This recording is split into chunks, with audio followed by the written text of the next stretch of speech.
자, 오늘 본문을 담고 있는 이 마가복음 5장 21절부터 43절까지에 나오는 이 예수님께서 회당장 야이로의 죽은 딸을 살리신 기사와 혈루병을 앓는 여인에 대한 치유 기사는 이 마가복음 4장 1절부터 시작된 바닷가를 배경으로 한 예수님의 공생의 사역의 일부 기록입니다.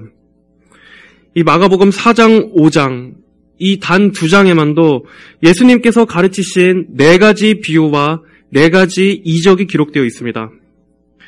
4장 1절을 보면 예수님께서는 가버나움의 바닷가 해변에서 무리들에게 4가지 땅에 떨어진 씨 비유에 대해 가르치셨습니다. 그리고 이어서 등잔대 위에 등불 비유, 그리고 자라는 씨 비유, 그리고 겨자씨 비유 등을 통해 예수님께서는 천국 복음에 대해 가르쳐 주셨습니다. 그리고 4장 35절에서는 예수님께서 풍랑이 이는 바다를 잠잠케 하시는 이적을 나타내십니다. 그리고 이어 5장에서는 거라사 지방에 악령 들린 자를 고치시는 이적이 나옵니다. 이렇게 이곳 저곳을 쉼없이 다니시며 끊임없이 가르치시고 이적을 보여주신 예수님의 모습은 세상을 섬기시고 구원하시기 위해 하나님의 종으로서 오신 그 예수님께서 그분의 사명에 한결같이 충실하셨음을 보여주고 있습니다.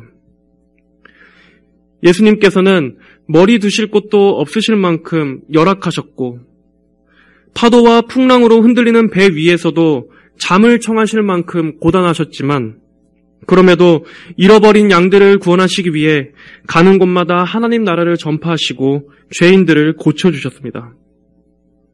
우리는 하늘 보좌에 계셨던 하나님의 영원하신 아들께서 친히 이 땅에 인간의 몸을 입고 오셔서 죄인들과 병자들을 고쳐주시기 위해 자신을 내어주셨던 그 예수님의 모습에서 하나님 아버지의 긍휼하심과 사랑을 발견할 수 있습니다.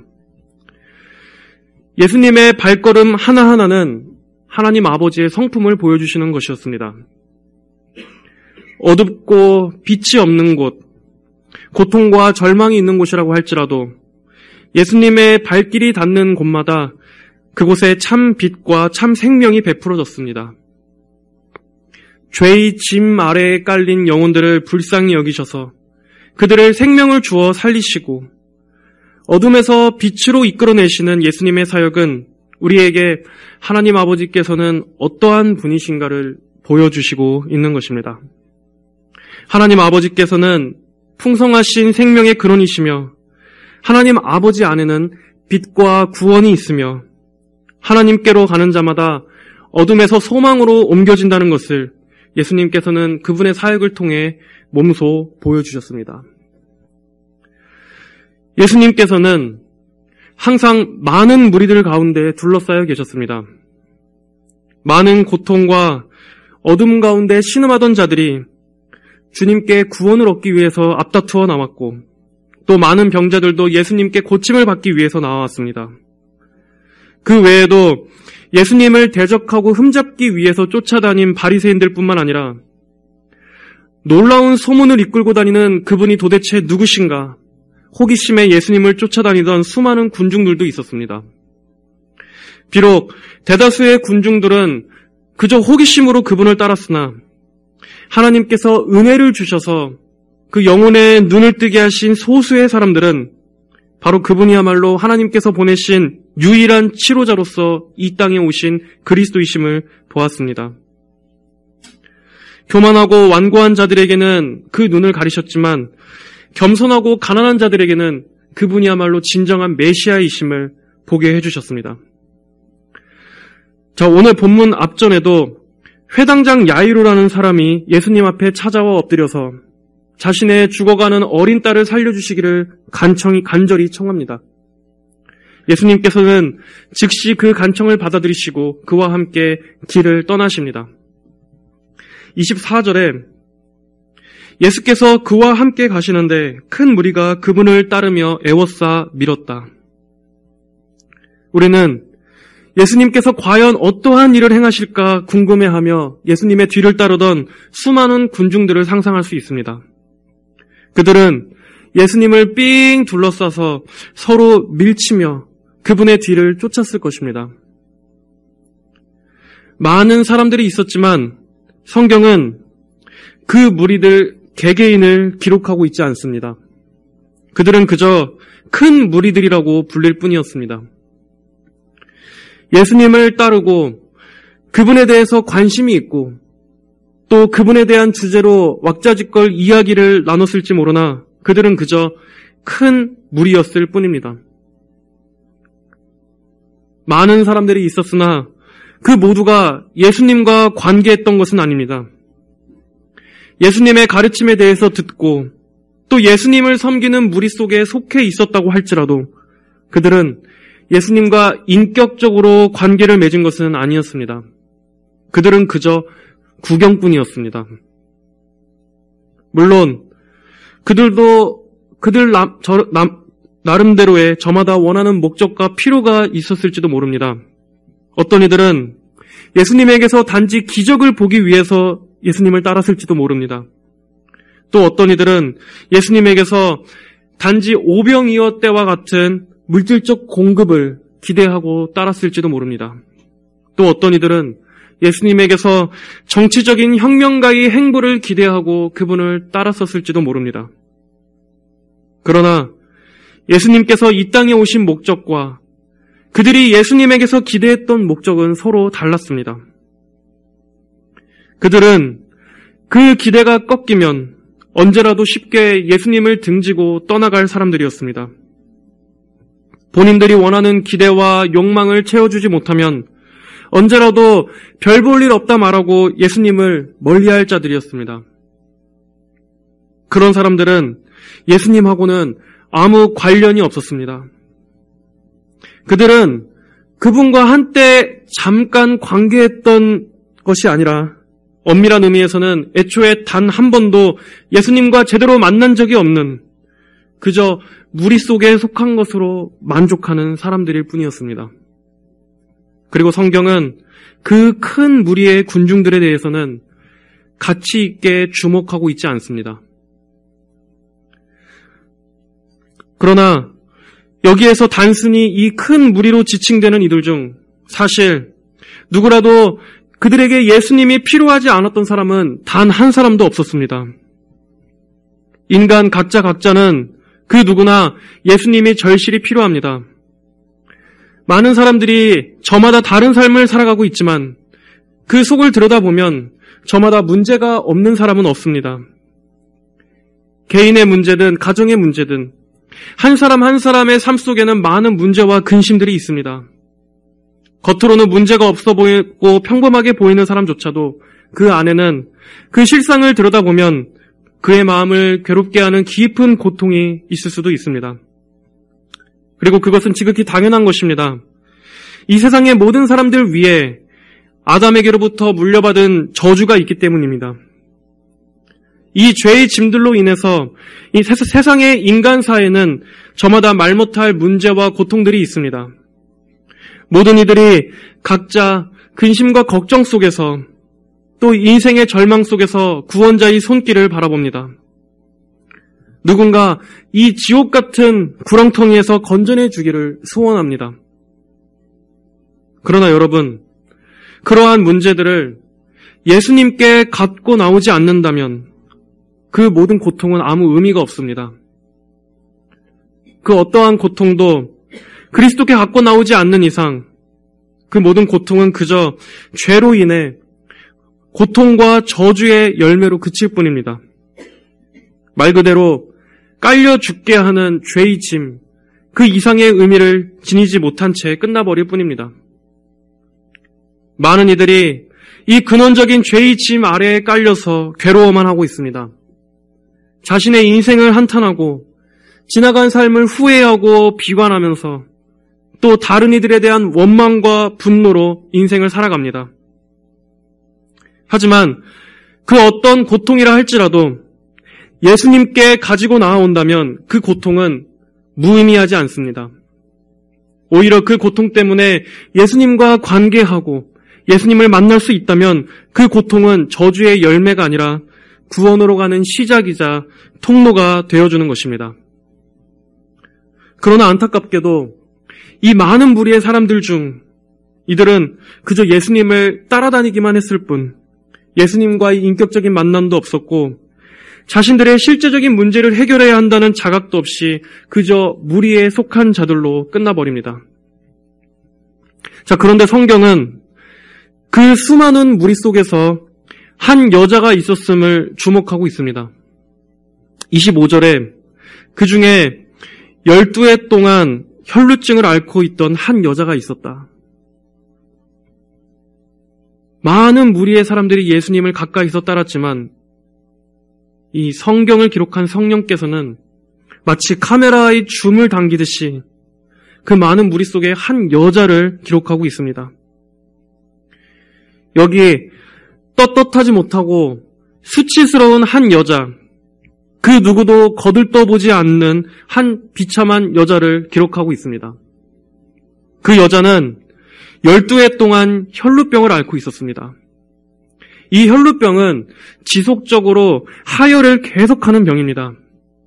구약의 율법에 따르면 이 병은 부정한 병으로 간주되는 병이었습니다. 그리고 이 혈루증을 앓는 당사자뿐만 아니라 이 병을 앓는 사람과 접촉한 사람까지도 부정하게 취급되는 병이었습니다.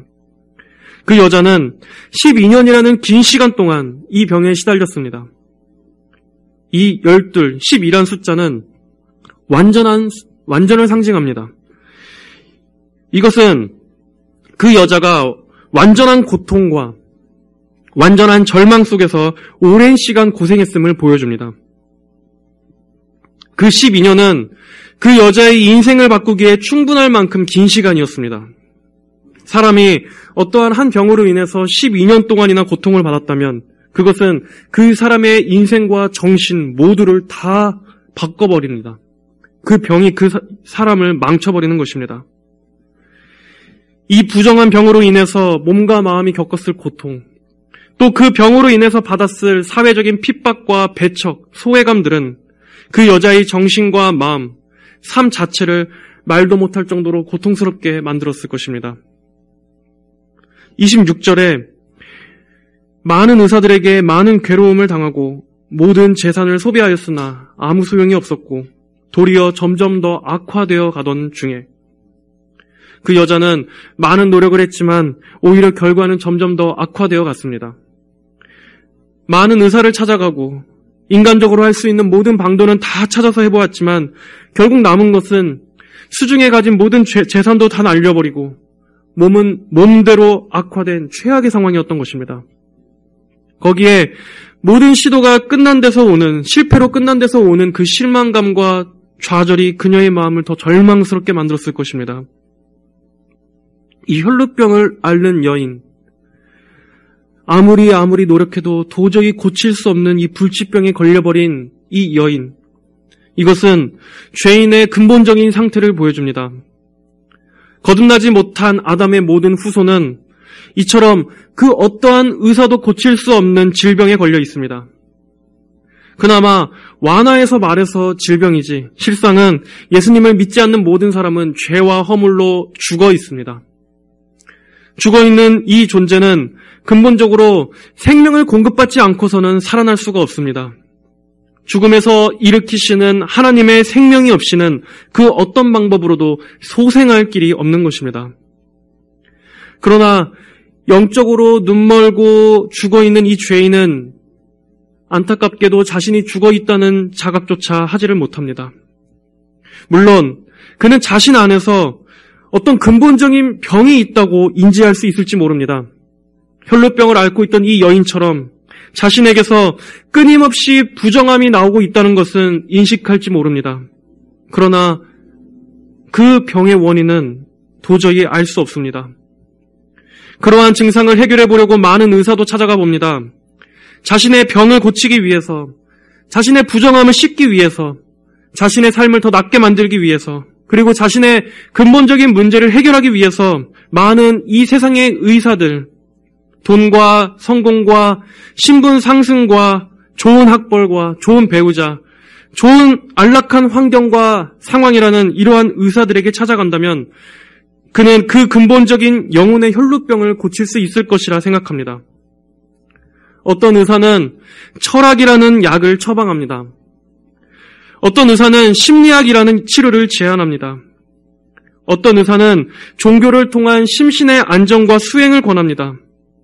그러한 것들에 혈루병을 고치는 해결 방법이 있다고 말합니다.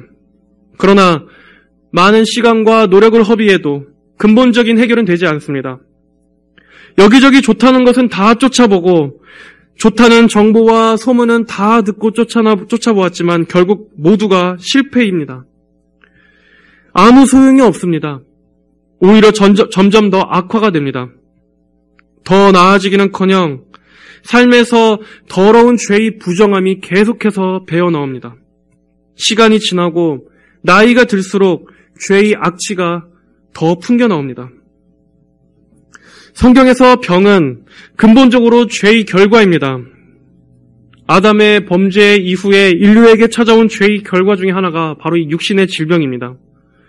그리고 성경에서 나오는 이 인간의 육체적 질병은 궁극적으로 인간 모두가 걸린 근원적인 병, 즉 죄된 상태를 상징합니다.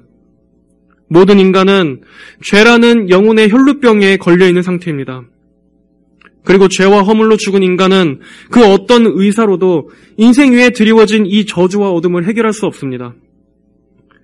근본적인 원인인 이 죄의 문제를 해결하지 않고서는 그 죄의 열매로서 딸려오는 인생의 모든 고통과 괴로움 역시 해결되지 않습니다. 이 죄로부터 모든 저주와 고통이 나옵니다. 이 죄로부터 삶의 어두움과 그늘이 나옵니다. 이 죄로부터 영혼과 정신과 마음의 고통이 흘러나오는 것입니다.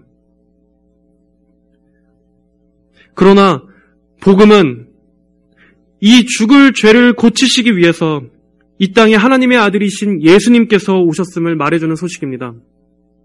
이 죄는 오직 영혼의 의사이신 예수님께로 나올 때만이 고침을 받을 수 있는 병입니다.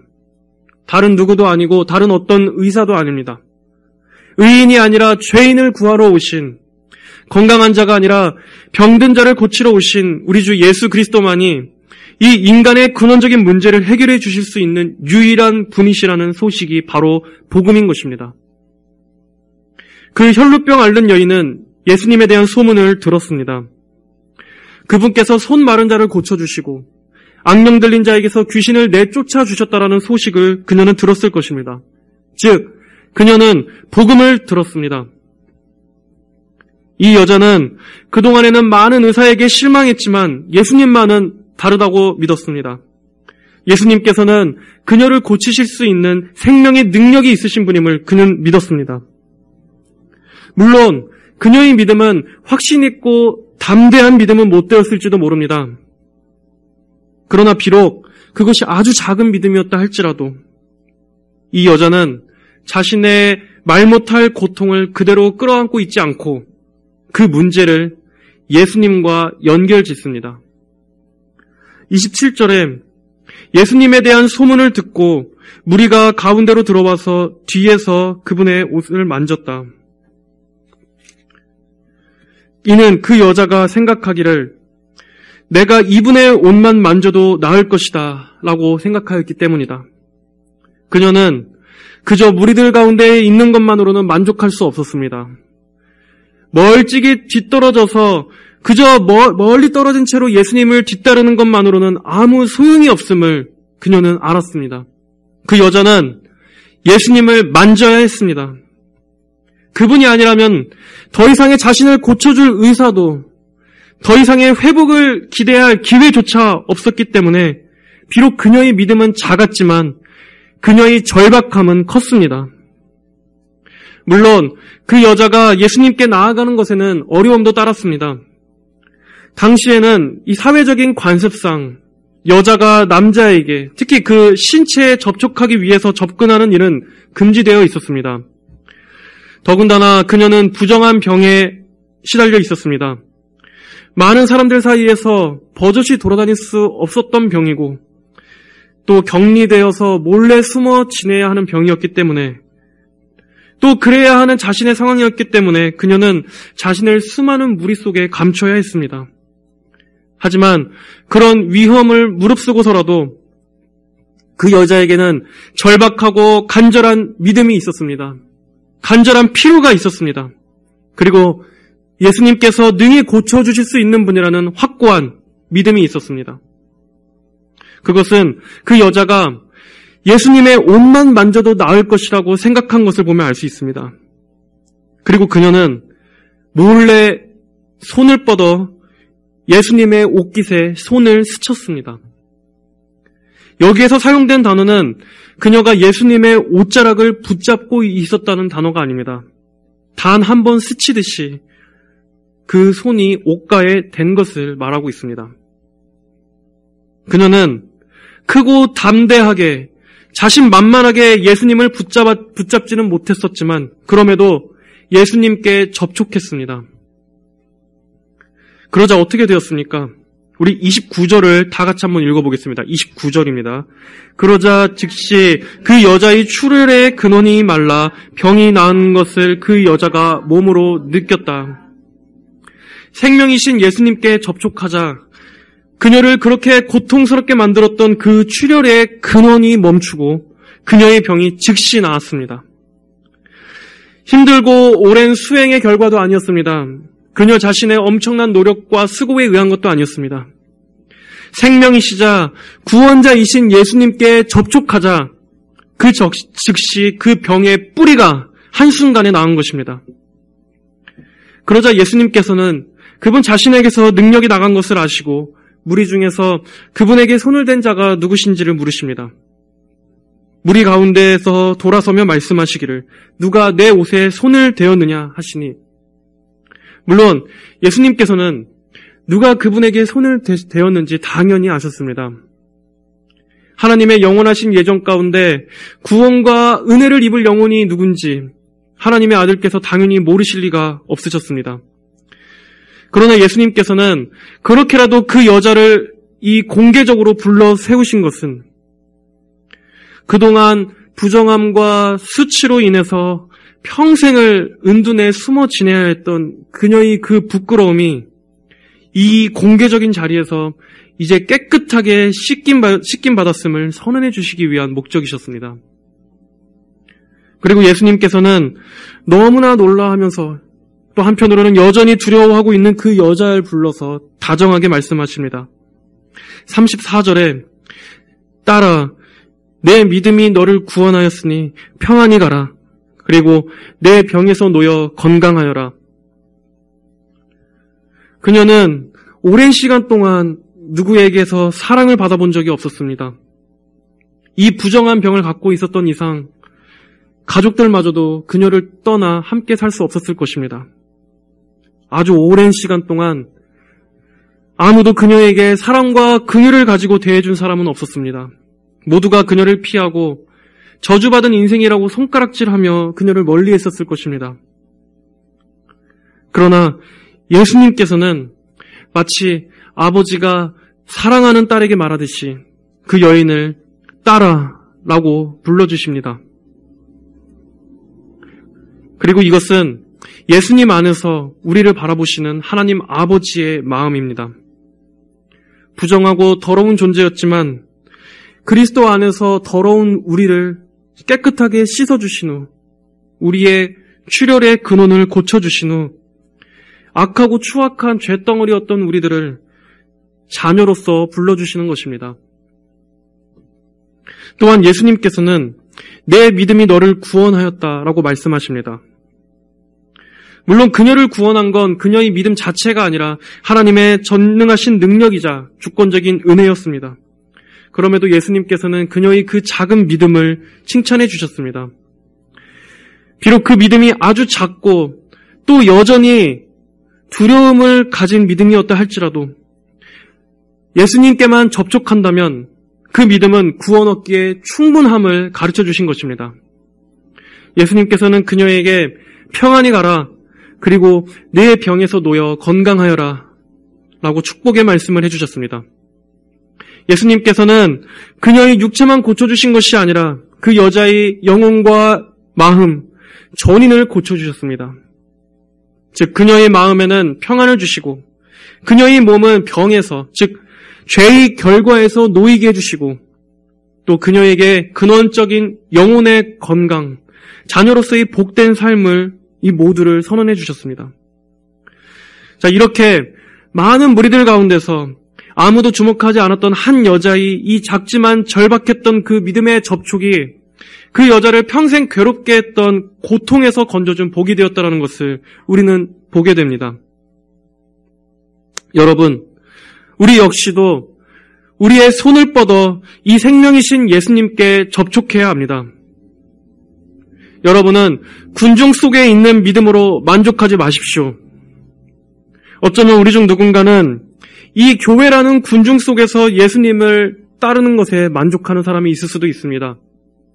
정해진 예배도 드리고 예수님께 대해서 호의적인 생각도 갖고 있고 또 여러 종교적인 행위와 의무를 너무나 자연스럽게 할 수도 있습니다. 하지만 예수님과 인격적으로 접촉함이 없다면 여러분은 그저 이 무리에 속해 있는 것으로 여러분의 신앙생활을 마칠 수도 있습니다. 하지만 구원은 무리에 속해 있는 것으로 받는 것이 아닙니다.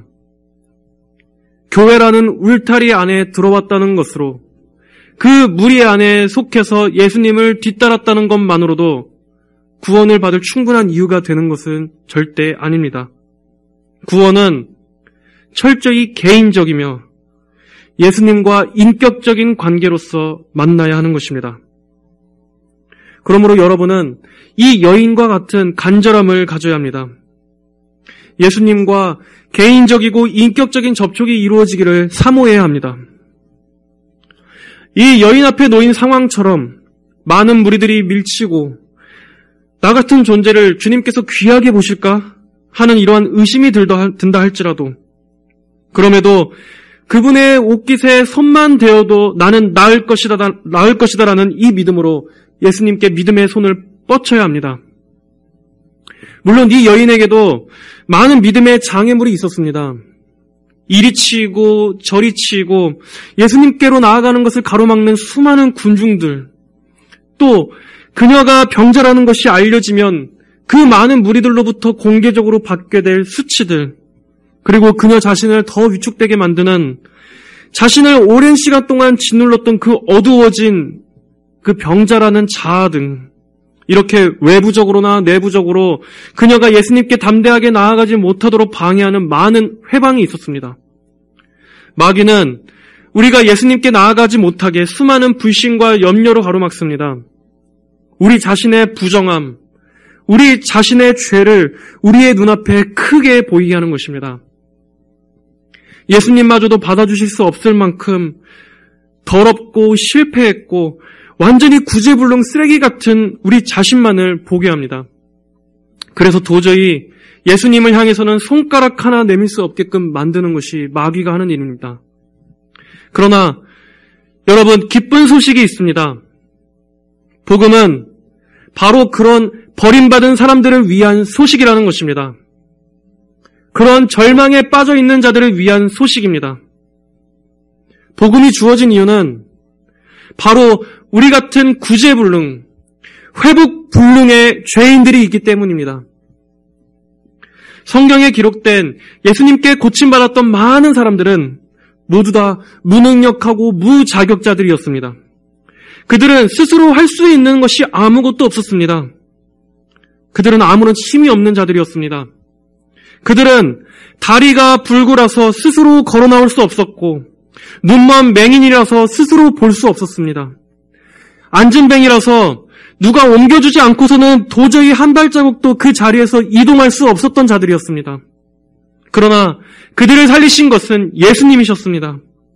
그들에게 다가오신 것은 예수님이셨습니다. 그분은 우리가 의롭기 때문에 오신 것이 아니라 우리를 의롭게 하시려고 오신 분이십니다. 예수님께서는 지금 있는 모습 그대로의 여러분을 의롭게 하시는 분이십니다. 여러분, 죄로 물들고 병들고 망가진 지금에 있는 모습 그대로 그분을 향해서 손을 뻗으십시오. 몸에서 부정한 피가 줄줄 새어 흘러나오고 악취가 나고 삶에서 더럽고 부정한 열매들이 내 모든 인생에 내 모든 인간관계, 내 모든 앞길에 가득하다 할지라도 여러분이 예수님께 나아간다면 예수님은 그 출혈의 근원을 고쳐주시는 분이십니다. 저주가 새어나오는 그 근원을 마르게 하십니다. 고통과 슬픔, 원망과 한탄이 새어나오는 그 근원을 고쳐주십니다. 우리의 모든 근심, 불안, 우리의 영혼에 대한 그 불안함까지도 그 모든 것들을 불어넣는 그 근원을 예수님께서는 막아주십니다.